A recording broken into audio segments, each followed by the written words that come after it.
2 रोज़ पहले white house के बंद कमरे में बैठे थे अमरीकी सदर डोनाल्ड ट्रंप, नायब सदर जेडी वांस और chairman joint chiefs general Dan Caine.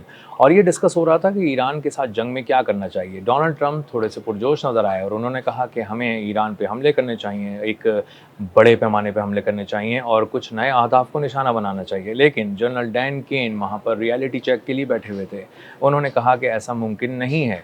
जब डोनाल्ड ट्रंप ने ये सुना तो उन्हें बहुत हैरानी हुई और उन्होंने पूछा कि ये क्यों नहीं हम कर सकते, ईरान पर अब नई शिद्दत से हमले क्यों नहीं हो सकते। तो जेडी वांस ने डोनाल्ड ट्रंप को बताया कि दरअसल मामला ये है कि हमारे पास वो म्यूनिशंस ही नहीं है, हमारे पास इंटरसेप्टर्स ही नहीं हैं, हमारे पास गोला बारूद और मिसाइल्स ही नहीं हैं जिसके ज़रिए हम ईरान के साथ एक बहुत बड़ी जंग छेड़ सकें। क्योंकि हमें नहीं मालूम कि ईरान के साथ जो जंग है वो अब मज़ीद कितने दिन चलेगी, उसकी शिद्दत क्या होगी और उसमें ईरान कौन से अहदाफ को निशाना बना रहा होगा और हमें फिर उसके जवाब में कहाँ कहाँ हमले करने होंगे।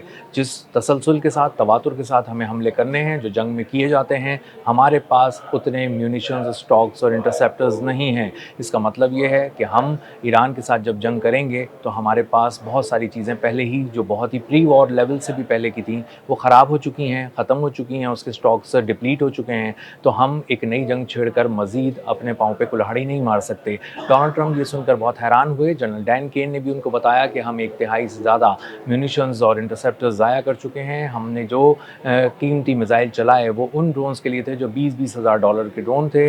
उन्होंने ये भी बताया कि हमने बहुत सारे जंग के अंदर जो इंटरसेप्टर्स चलाए वो 15-15 मिलियन डॉलर और 30-30 मिलियन डॉलर्स के थे। हमने टोमाहॉक मिसाइल हज़ारों की तादाद में, सैकड़ों की तादाद में चलाए कि वो हज़ार तक टच कर गए और उनको अब मज़ीद बनाने के लिए भी बहुत सा वक्त दरकार है। तो दरअसल अमरीकी कंपनीज़ अमरीकी हुकूमत को ये पैगाम दे रही हैं कि अगर हमने दिन दुगनी और रात चौगुनी रफ्तार से भी इसकी इंटरसेप्टर्स की तैयारी की, प्रोडक्शन के उसमें हम चले गए और उसको स्पीड अप कर दिया सारे प्रोसेस को और उसको मल्टीप्लाई कर दिया 4 से, यानी हम 4 गुना तेज़ी से भी काम करना शुरू करें, तब भी हमें बहुत वक्त लगेगा, कम से कम 1 से 1.5 साल लगेगा। लेकिन अगर इसको बहुत ही क्वालिटी के साथ, इसको बहुत ही तरतीब के साथ बनाया जाए तो तकरीबन 4 से 5 साल लग सकते हैं उन तमाम स्टॉक्स को दोबारा भरने में, जिन स्टॉक्स को अमरीकी फ़ौज ने अपने ताकत के ज़ोम में बहुत तेज़ी से जंग के शुरू में ही ज़ाया कर दिया। और अमेरिका ये सोच रहा था कि जब उसके बहुत ही कीमती मिसाइल, उसके शाहकार मिसाइल ईरान की सरज़मीन पर जाकर गिरेंगे तो वहाँ पर वो पूरी ज़मीन को लरज़ा देंगे और उसकी हुकूमत भी लरज़ जाएगी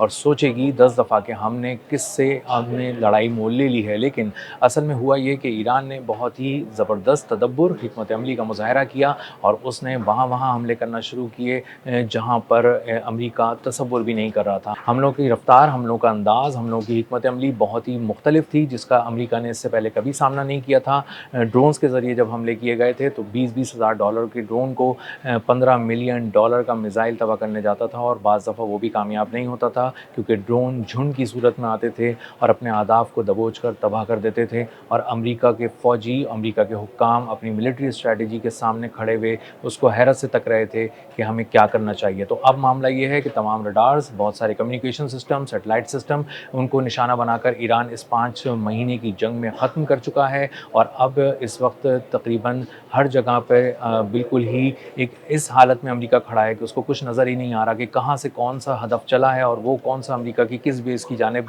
तेज़ी से बढ़ रहा है। और अगर वो किसी चीज़ को देख भी लेते हैं तो उस पर उस शिद्दत के साथ हमले नहीं कर पाते जिस शिद्दत के साथ उन्हें करने चाहिए, क्योंकि उनको पता होता है कि अगर हमने इस तरह के हमलों में इंटरसेप्टर्स ज़ाया कर दिए तो हम अब इसके मुतहम्मिल नहीं हो सकते। हम 1/3 से ज़्यादा अपने स्टॉक्स को खर्च कर चुके हैं और हमें दीगर जगहों पे भी दुनिया में कॉन्फ्लिक्ट्स का सामना होता है। चाइना के सामने भी अगर हमें खड़ा होना पड़ गया कभी तो चाइना को अच्छी तरह पता है कि हमारे जेब में कुछ नहीं है, हमारे आर्सेनल में वो मिसाइल नहीं हैं जिनके बारे में हम दुनिया को बताते थे और उससे डराते थे। तो दरअसल जनरल डैन केन और जेडी वांस ने डोनाल्ड ट्रंप को ये बात अच्छी तरह बावर करा दी है कि हम ईरान के साथ हमलों में नहीं जा सकते और तवील जंग नहीं कर सकते। हमें तहफ़्फ़ुज़ात हैं आपके इस प्लान के ऊपर और हम आपको मशवरा दे रहे हैं कि अमेरिका को मज़ीद किसी आजमाइश से दो चार मत करें। और अमेरिका की इंतज़ामिया क्या सोच रही है, ये बिल्कुल उस बात से आया है कि पिछले 2-3 रोज़ के दौरान अमेरिका ने ईरान पर कोई हमले नहीं किए, क्योंकि उसके जनरल्स ये बात कह रहे हैं कि जहाँ आप हमले कर रहे हैं, हम लोग हमले कर रहे हैं, वो बेअसर साबित हो रहे हैं। बस अब बहुत हमले कर लिए हमने लेकिन कुछ हासिल नहीं हो रहा। जिन कमांड एंड कंट्रोल सेंटर्स को हम साहिली इलाकों में ईरान के तबाह करते हैं, उसका मकसद ये होता है कि आबनाए हुर्मुज़ पे ईरान की गिरफ्त कमज़ोर पड़ जाए, ढीली पड़ जाए। लेकिन अब तक मामला ये है कि हम पर दुगनी शिद्दत से हमले हो रहे हैं और आबनाए हुर्मुज़ पे भी हम ईरान का कंट्रोल नहीं तोड़ सके हैं। ईरान का मामला ये है कि उसको अब तो मिसाइल भी नहीं चलाने पड़ते आबनाए हुर्मुज़ पे और उसको किसी पे हमला नहीं करना पड़ता। और पिछले 2 रोज़ के दौरान 10 वेसल्स ऐसी थीं जो वहाँ से गुजरना चाह रही थीं ईरान की इजाज़त के बगैर, अपने ट्रांसपॉन्डर्स को और नेविगेशन सिस्टम्स को ऑफ करके वहाँ से गुजरना चाह रही थीं। लेकिन ईरान की बहरिया ने उनको देख लिया, वार्निंग शॉट्स फायर किए, बगैर कोई नुकसान पहुँचाए उनको इस बात पे मजबूर कर दिया कि हम तुम्हें देख रहे हैं, तुम्हारे लिए बेहतर ये होगा कि तुम आबनाए हुर्मुज़ की तरफ पेशकदमी रोक दो और वापस चले जाओ। और अमेरिका अपने तमाम तर बहरी फ़ौजी असासों के बावजूद कि उसका वहाँ पर एयरक्राफ्ट कैरियर खड़ा हुआ है, वहाँ पे उसके जंगी जहाज़ खड़े हुए हैं, ऐसे ऐसे जंगी जहाज़ हैं जो किसी जगह 2-3 ही की तादाद में भेज दिए जाएँ तो वो मुल्क सरेंडर कर दे और उसकी बहरिया नाकाम हो जाए। लेकिन ईरानी बहरिया ने उनकी मौजूदगी में, उस तमाम मिलिट्री माइट की मौजूदगी में इनको तमाम जहाज़ों को वापस भेज दिया। न सिर्फ वापस भेज दिया बल्कि वहाँ पर पूरी बहरिया को ये पैगाम भी दे दिया अमेरिका की कि हम यहाँ पर खड़े हैं और तुम हमारा ज़ोर नहीं तोड़ सके हो। तुम हमारे कमांड एंड कंट्रोल सेंटर्स को उड़ाने के बावजूद हमारी आँखों को नहीं फोड़ सके हो। हम आज भी बहुत ही दूर तक आबनाए हुर्मुज़ के पास, खलीज ओमान के पास जहाज़ों को देख रहे हैं और हमारी गिरफ्त आज भी मजबूत है। आज भी हम चाहें तो वार्निंग शॉट्स फायर कर सकते हैं और वार्निंग शॉट्स के पीछे एंटी शिप क्रूज़ मिसाइल भी तैयार हैं। अगर ज़रूरत पड़ी तो हम उसको भी फायर करेंगे। तो अमेरिका की बहरिया समंदरों में और अमेरिका की जो बर्री फ़ौज है वो तमाम बेसिस पे मुकम्मल तौर पर नाकाम हो चुकी है। उसकी बड़ी-बड़ी जो शहरों के बराबर बेसिस वहाँ पे कायम की गई थी, वो अस्करी किले ढा चुका है ईरान।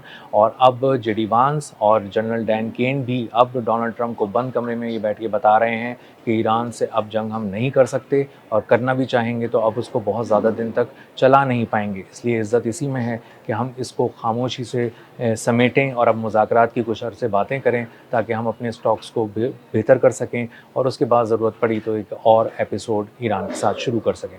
अब तक के लिए इतना ही। मिलते हैं अगले व्लॉग में किसी नई खबर, नए तज्ज़िये और नए ज़ाविये के साथ। अल्लाह हाफ़िज़।